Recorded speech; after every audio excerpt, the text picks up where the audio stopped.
Hi, I'm Dr. Saida Shekita, consultant pain physician in Arish Clinics, Vivekananda Nagar. ఈ రోజు మనం మోకాళ్ళ నొప్పికి ఇంకొక కారణం బేకర్ సిస్ట్. దీని గురించి చూద్దాం. దీన్ని మనం పాప్లిటియల్ సిస్ట్ అని కూడా అంటాం. సో ఈ బేకర్ సిస్ట్ అనేది మోకాళ్ళ వెనక భాగంలో వస్తుంది అనమాట.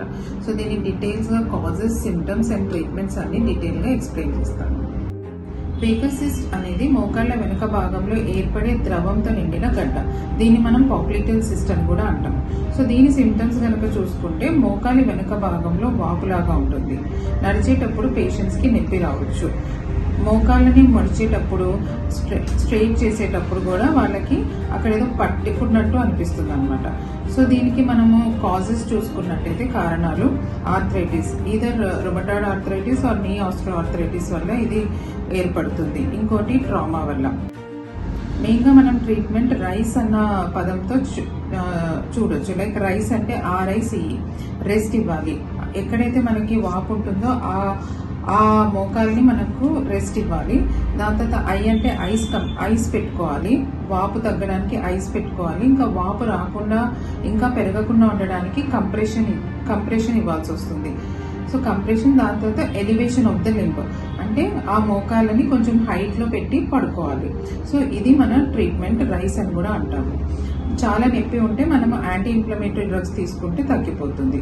ఒకేలా మనకి ఇవన్నీ చేసిన తర్వాత కూడా తగ్గకపోతే స్కానింగ్ ద్వారా, MRI ద్వారా మనకి అసలు వాపు ఎంత ఉందో తెలిసిపోతుంది అనమాట. ఈ మధ్య లేటెస్ట్ టెక్నాలజీ స్కానింగ్ ద్వారా మనకి వాపు అనేది ఎంత ఉందో తెలిసి ఒకవేళ ఎక్కువ నీరు చేరినట్టయితే మనం ఆస్పిరేట్ చేసేసుకోవచ్చు.